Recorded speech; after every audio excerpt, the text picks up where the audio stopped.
Hello, and welcome to your NARSA weekly update for the week commencing Monday, the 16th of March 2026.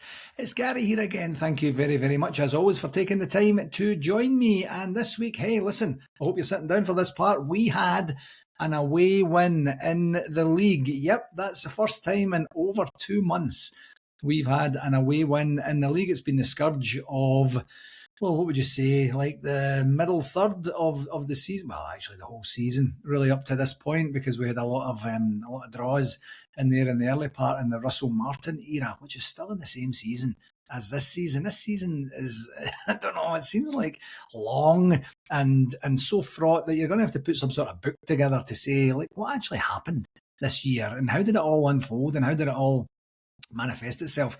And was it successful or not? Thus far, the answer is not, but you never know what's going to happen over the next couple of months, I guess it is, and as things start to kind of really just get towards the tail end of the season here. So good to see that we managed to do that away from home, especially after the result at Rugby Park on Saturday night with Hearts going down 1-0 to Kilmarnock. That's a good thing. And that mob from the East End were, well, they were on the end of another VAR decision, of course, that went their way, and they seemed to benefit from, I don't know what Motherwell ended up doing with a straight red card and then penalty and things like that. Well, who knows, whatever that looks like. But we'll concentrate on ourselves, because the most important thing is that it is now technically back in our hands again, and that just feels like a monumental lift and shift, doesn't it, from the last couple of weeks there, where things just didn't go our way, and it wasn't for the want of trying. Maybe a wee bit of a lack of quality and some mentality issues that people seem to keep talking about. But one of these things, we'll see how things transpire over the next wee while. And I'll just start this week by talking about the statements that came out from basically all the major parties that were involved in the, pitch invasion, the situation that happened after the semi-final of the Cup there last weekend. We had 3 announcements, actually, I guess technically 4, because the police came out a couple of times. And man, the police were quick to come out, weren't they? They came out and they're like, absolutely nothing to do with us. I'm very happy with what my officers did, and they were under extreme pressure and such. And it seems like there's been a whole bunch of fault in a whole variety of different areas in that respect, and everyone just decided to come out and fight their corner. There is going to be an independent review, as far as I understand it, and we waited a wee while for the message to come out. The police, I didn't think was a very, I can't remember the lassie's name, so forgive me, but she came out and just rigorously defended and didn't take any culpability whatsoever on anything that happened in terms of policing and allowing what happened to happen. And then that mob from the East End came out and just did what they always do, just blaming everybody else. And it feels, honestly, and I'm 4,000 miles away, so I don't know this for certain, but it feels like people are starting to see through that sort of garbage, that sort of junk that they're feeding out there all the time. And folks are going, wait a minute, actually, like, you're never, ever at fault and everybody else always is. That's odd. I mean, that's like a phenomenon that's happening in this little wee area of the world. You never know. And then Rangers took their time to get the message out there, and I thought the message was okay. I thought it was okay. It started off pretty bland for me, and then it got kind of thorny towards the end, in a good way, not in a disparaging way or in any way that would kind of make me feel that we were being less than represented by the leadership at the support. The only thing for me is, I think we sometimes get caught up in what's urgent versus important, in terms of our messaging, and we've got it wrong a lot of times. A lot of times there isn't exactly that clear-cut path going forward, but every single time we have an opportunity to communicate, there is a sweet spot, and genuine communication professionals who have their ear to the ground and know and understand what the fan base looks like and what the political climate is and all the other cultural components around it, they should be able to really read that, in my opinion, and they should be able to say, right, this is actually the sweet spot for this type of style of communication, this is the sweet spot for that type and style of communication. So waited a wee bit longer than I would have liked, and urgent versus important, if it was me, I would have put something out a wee bit earlier. I would have put something out to say, listen, I know you want to hear from us, and there was a wee bit of an acknowledgement of that in the communication in and of itself. But you could have come out a wee bit quicker, I think, and just said what had to be said. Calling for the independent panel, taking some culpability in terms of what happened. And it felt like there was a genuine curiosity in there to say, we want to get better. We want to make sure this doesn't become a thing ever again. How do we do that? And we're willing to work with the various parties. That wasn't the theme from the other two parties. Now, I understand I'm reading that through blue-tinted glasses. I'm not so naive to think that I'm not. But it seemed a bit more genuine than the other ones to say, let's figure this out. We'll take our portion of the blame and we'll get better from this. Whereas the other two, they were just doing a big, this is nothing to see here, or there is nothing to see here, and this is something you should maybe go and look elsewhere. And it's just pathetic. And it's not a surprise, of course, but it's one of these things. So we'll see what comes out from it. As I said, I prefer something a wee bit earlier, even just a holding note to say, listen, we're going to communicate. You'll hear from us by Thursday or something like that. Because in the absence of communication, human beings just make stuff up. And that's literally what we do. So it was just an unnecessary distraction after that could have been handled just a wee bit better, but not complaining about the message in and of itself. It was okay. And we'll see where that goes. I don't know. I think we just want, for me, I just want to know that the club is representing us in the best way possible. I felt like that once I read the email, the article on the website. But there's just a way to take away the supposition, to take away the guessing, to take away the innuendo, to take away the rumours and the various things like that, and just say, this is exactly what's happening right now. And this is what's going to happen next. And this is what you can expect to see and hear from us. And just with a wee bit more transparency, provides a wee bit less opportunity to make stuff up and get on the gossip train and all that sort of thing. So, yeah, I think you get my point. Anyway, on to the game segment. It was, of course, yesterday's 1-0 victory in the most beautiful town in Europe, as voted by me just in an independent poll just before I started recording the podcast this week. I'll never stop tiring of telling you how wonderful Paisley is. It's a great place to be from. That's the line I use here all the time. And of course, I think everybody who watched it, and most of us probably did, it wasn't a great game to watch. It was kind of fraught. I'm part of a number of groups. Some of it's just direct one-to-one, and others are actual groups in terms of group chats and such. And everybody was on a downer yesterday, I have to say. And I didn't quite understand it, because after the result on Saturday night, we've got an opportunity to bring it back to 3 points, which is what it is right now. We're level in goal difference with the league leaders. So if they get a defeat and we get a win, we are in the lead. And obviously it depends on what that mob from the East End would do, but we have a better goal difference than they do. So, you never know what that looks like. But yeah, the game itself wasn't great. It was, but you know what? I didn't feel that nervy, tense way that I feel now. Part of that was I was sitting here on my own. I'm not a big fan of watching the games on my own, but that's the way that it worked out, because we don't open pin bar for any early games other than Old Firm games, because no one shows up. And it's kind of me and Alex and Lorelei and sometimes Jimmy and sometimes Hammy and maybe the odd Carey every now and again. So it just doesn't make it worthwhile to drive downtown to open up for that. So I'm sitting here on my own, so I'm a wee bit more calm when I'm on my own. I don't feed off the energy of other people. But everybody was on a down. I just really pissed off that we couldn't get that quality in the final third to be able to to put the game to bed as early as possible and give us a wee opportunity to kind of start to dream again and get into it. So a wee bit of a downer, kind of surprising and not surprising in a way, because we're nervous and we've been through the absolute ringer this season alone. And this year alone, actually, as well, just in we're only 2.5 months into it. But it's, I try not to do that. I try not to do that. And so when other people are doing it, I'm kind of like, oh man, right, let's try and figure out another way to support the team here. But we've seen the best and worst of Rangers. We've seen the best and worst of VAR in the game. And, it was a bit of a chore. We started with Gassama on the right-hand side. You have to imagine the coaching staff are seeing something different, or there's a specific role that he plays there that we don't really truly see or value or appreciate, or whatever that looks like. But that was when you can kind of put the fans off before you've even kicked the ball. That was one of the kind of odd ones that was there.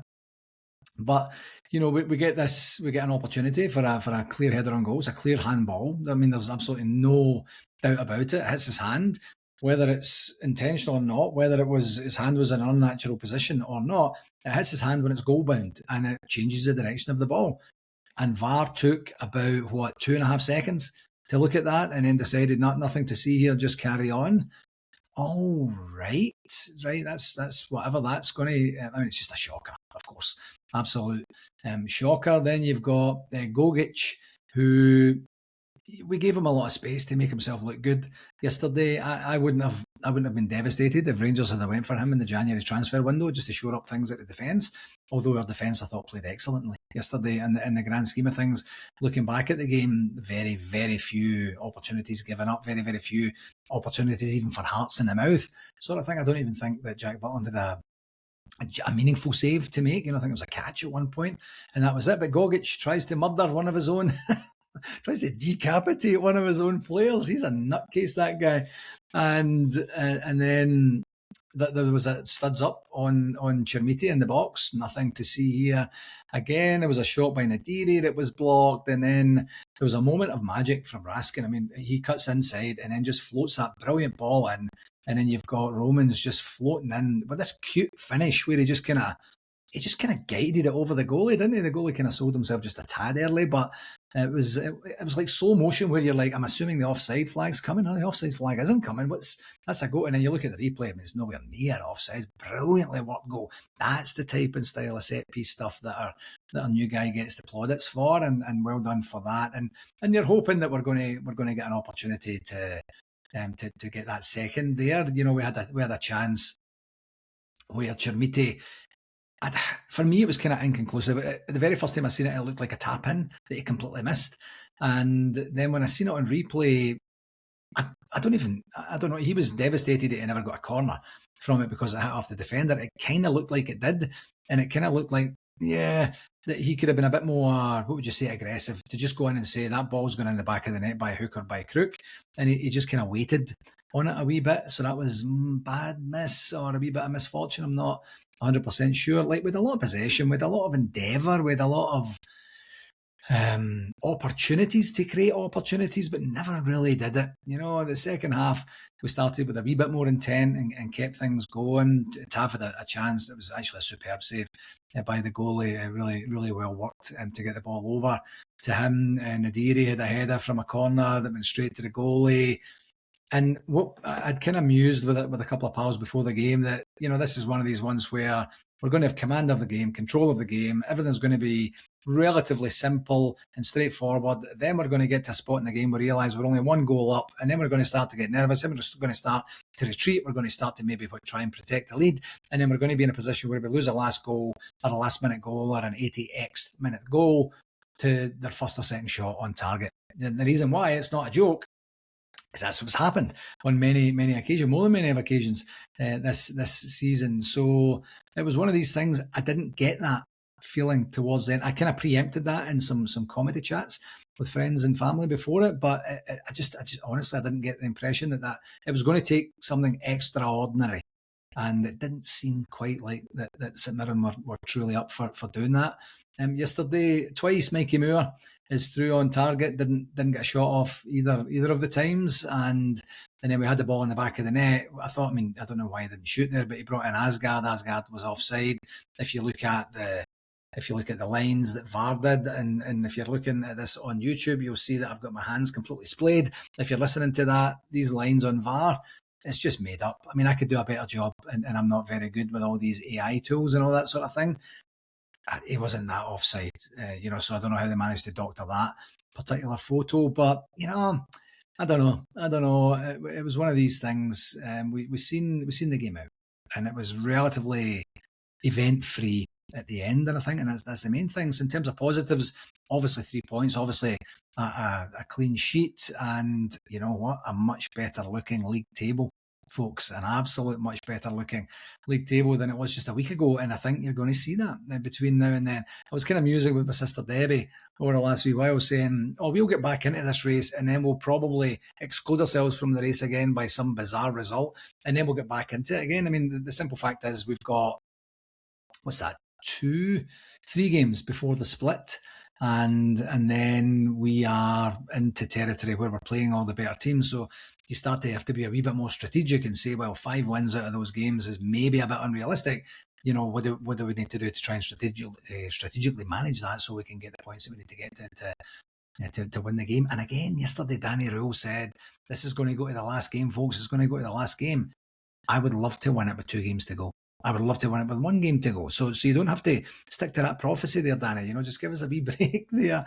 It was a brilliant goal for us in terms of the positives. Again, tons of pressure, never really under that much pressure, and great to see Connor Barron coming back again. He's going to make a big difference for us. We missed him when he was gone, and it gives us so much variety in the middle of the field in terms of what we need to do and what type and style that we would need to employ or deploy in a particular game, and he provides that extra edge for us as well. So good to see him back, and he seems to have come through unscathed, which is great.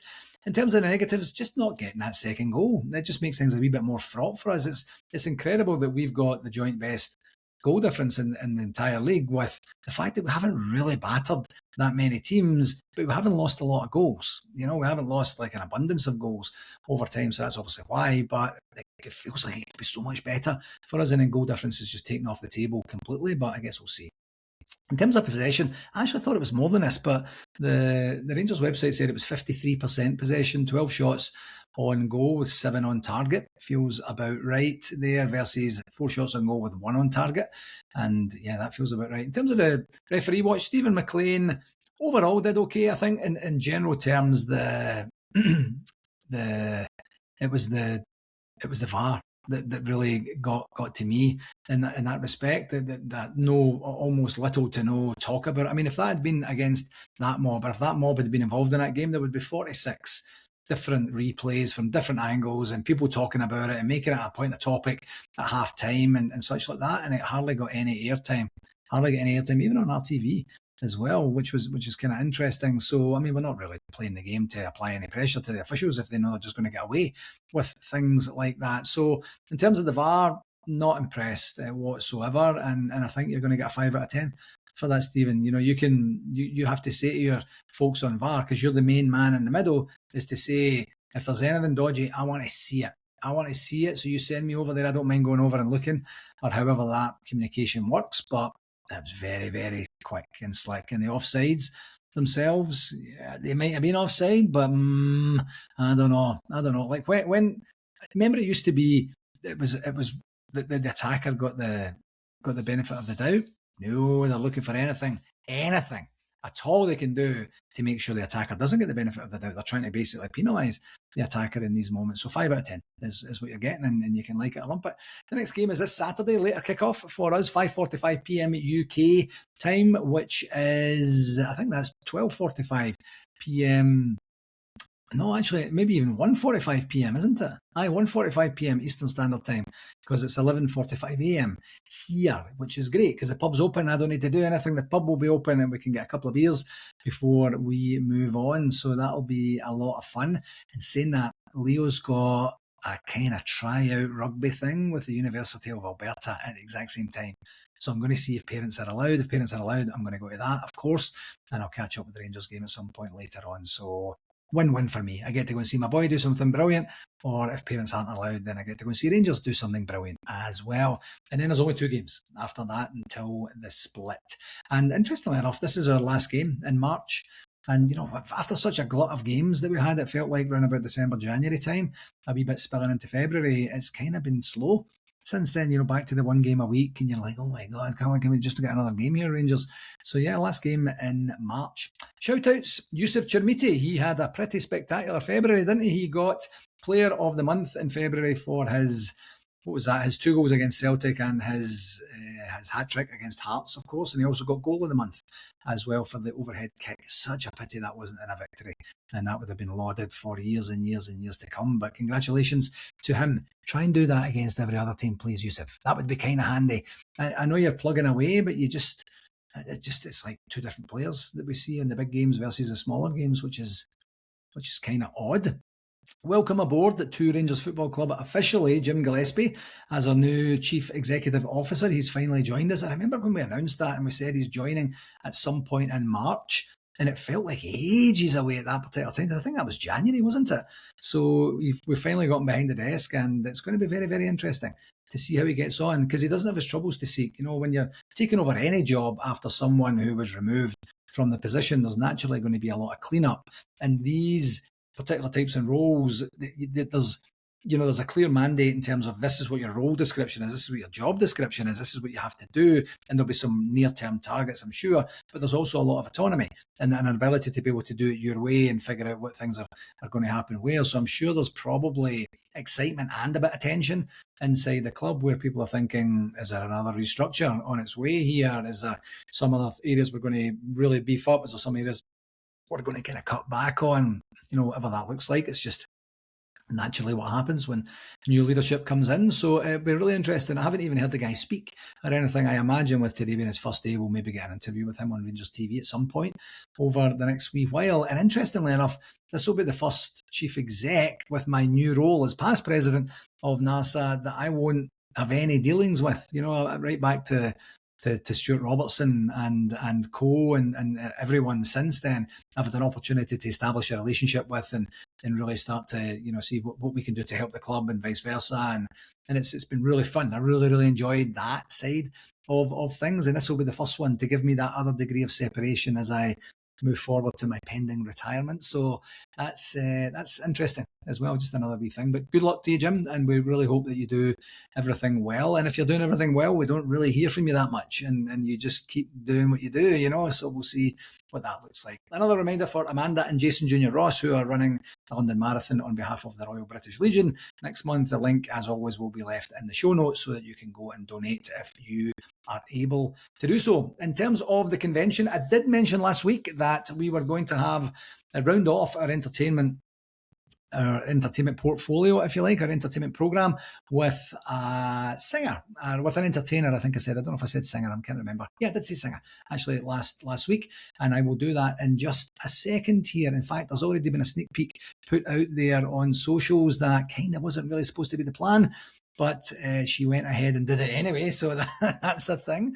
So in terms of NARSA 2026 in Nashville, it's 86 days from today that we will be there, 12 weeks until we go there. It's June the 11th to the 14th, of course, and that is World Cup opening weekend. The World Cup opening day is our first day there. The tickets are out for sale. The hotel is out for sale. We had to get an extra block because it's selling out relatively well in that respect, and we have the golf out for sale as well, the Davy Cooper Memorial Top Golf as well. Please just go to our website, narsa.ca. You'll get all the information you need for all of those events. And of course, round about that, we have the World Cup opener for Scotland, and that's the Haiti game on this Saturday. So we have that. We are in final discussions with the club about exactly who is coming along.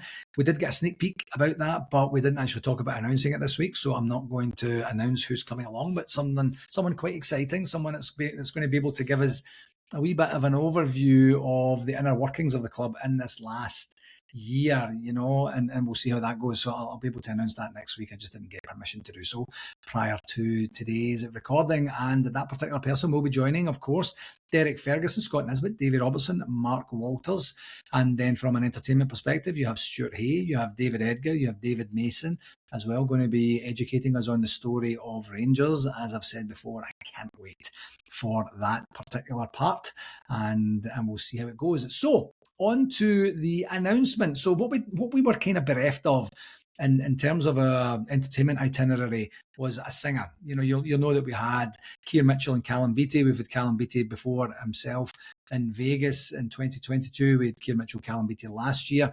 So we have another singer, another Rangers-minded singer coming along to join us. And if you're active online, Instagram, Facebook, and probably TikTok, I don't know what the kids are watching these days, but we have, and I apologise in advance if I butcher her name, but we have Rebecca Auchterlonie.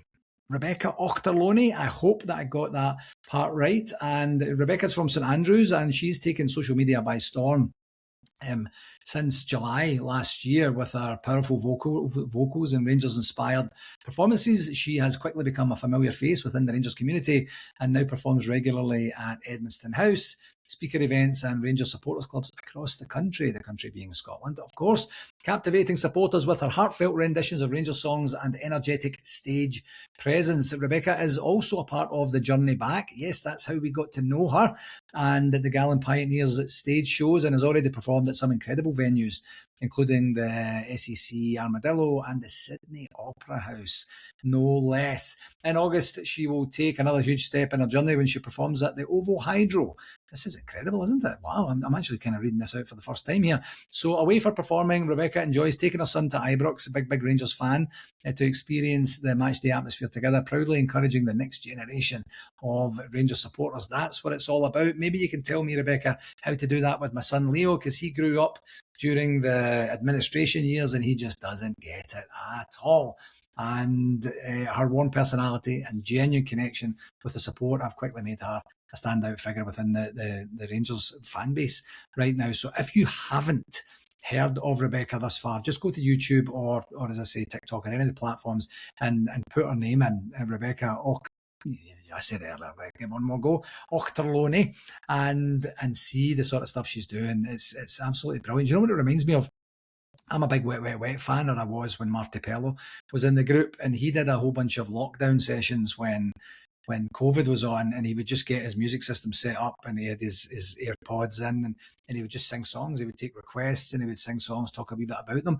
And Rebecca's got that feel to that sort of thing. You know, it's kind of very, very intimate. Feels like just she's singing to you sort of thing, and that wonderful voice and great doing all the Rangers classics and such. And Rebecca said, even if you don't select me to sing, I am coming to this event. I love country music. There is no way I'm going to miss out on that. That's the type and style of enthusiasm that we need from our guests. Absolutely. So we had a chance to chat with her last weekend, a week past on Saturday, and she is super, super excited to get along. So we'll hopefully get an opportunity to have her on the pod one of these weeks, just do a wee 10-minute segment in between times and just get a wee more of a feel and flavour for who she is, what she's doing, where she hopes to go and what she's hoping to get from Nashville. So welcome aboard, Rebecca. Thank you very, very much for joining our quite robust entertainment schedule for Nashville, and we're really looking forward to meeting you and you really contributing to an absolutely fantastic event for us. In terms of other NARSA business, we do have a NARSA executive meeting coming up this Wednesday, the 18th. Yep, the 18th. So the agenda for that, actually the agenda for all the meetings between now and Nashville will be Nashville. It will be absolutely that, just trying to do as much marketing as we can and convince our family and friends to come and join us and really have a great time when we are there. In terms of the communication section, there was a Gers guide out there, surprise, surprise, after a good result. Wink, wink, and today we have the rarity today on the Rangers TV site of, or actually on YouTube, I guess, on for an away days. And the reason I say it's a rarity is anytime we don't win, they don't put anything out, because I'm assuming that attracts negative publicity or something like that. So we have the away days segment against St Mirren, which chronicles basically the happenings of the day up to and including the game and a wee bit after as well. And there's also a Tour Romans interview that was embargoed yesterday after the game that was released to the general media today. Tomorrow's a loan review as per usual on a Tuesday. On Wednesday, the Rangers women's team are taking on Hibs, actually away to Hibs on Wednesday, and that's at the Meadowbank Stadium with a kick-off of 7:30 UK time. And I'll get to the women's team in a second. It's not good news, folks, I'm afraid. Nothing much happening Thursday. Friday's a press conference for the Aberdeen game, and then training ground segment as well. Saturday is the Aberdeen game, again at 5:45 UK kick-off time. We're an hour less in between times in North America, in between the UK time and our time. So that is for us a 6-hour time difference. For the Eastern folks, a 4-hour time difference. For the far Western folks, it's a 7-hour time difference. So a wee extra hour sort of thing. And then on Sunday, the Rangers women's team are in I think it says the Scottish Women's Premier League on the website, but I'm pretty sure I thought it was the cup final on the weekend. Maybe the Gers guys got it wrong. I'm fairly sure it's a cup final this weekend, and if it's not, forgive me, but it's supposed to be. It says here it's at Broadwood Stadium at 4:10. Don't quote me on that, please. But I literally did a cut and paste from the website there, so it might not be. I've got a feeling I think it's the Sky Sports Cup final on this weekend coming. Speaking about the Rangers women's team, on the first game back to the final 10 games of the season, they do their split a wee bit earlier. They had a nightmare. They got beat 3-2. We got beat 3-2 by Hearts, and Hearts went 1-0 up. We equalised just before half time, then went 2 down fairly quickly into the second half, got a late, I guess you could say, consolation, and never really give ourselves an opportunity to win the game. Unfortunately, that's a disastrous start, because I think Rangers we're now down to, is it 4th? We're behind Glasgow City, that mob, and Hearts, down to 4th. Everyone has to play, all the best teams have to play each other home and away in this last segment, so it's not all done and dusted, but boy, oh boy, you need to get off to a better start than that, Rangers, and that's really, really too bad. I was hoping that we were going to get a wee bit of excitement and good results for the men and the women's team this weekend. Not to be, unfortunately. We'll see how the remaining 9 games pan out for them. And just another reminder, if you are on Instagram or thinking of getting on Instagram and TikTok, we are NARSA Comms on both platforms. We did have to get a new Amsterdam account. That was TikTok, Amsterdam, and Instagram that I was going to say in the one word there. For some bizarre reason, it's getting to the end of the pod. I'm getting tired. So it's Instagram. We had to get a new Instagram account because we kind of managed to get in our own way with the previous one. So NARSA Comms, NARSACOMMS on both platforms, and you'll find us there. Please give us a bit of a follow there and a share and a like or whatever it is you call them on each of those platforms. And of course, if you're watching on YouTube, please do like and subscribe. I feel like an influencer when I say that, but that really helps us with our marketing efforts as we move forward in terms of our ability to understand and demonstrate the reach that we have on that. That will really, really help out. Okay, my friends, that will do for this week's pod. I can't thank you enough for taking the time to join us this week, and I hope you have an absolutely wonderful week. It's Saturday can't kind of come quick enough where we can get a hold of Aberdeen and hopefully give them a bit of a doing and see what the results look like elsewhere. It's going to be very, very interesting times. Until next week, please do take care of yourself and all the very, very best, okay? Follow.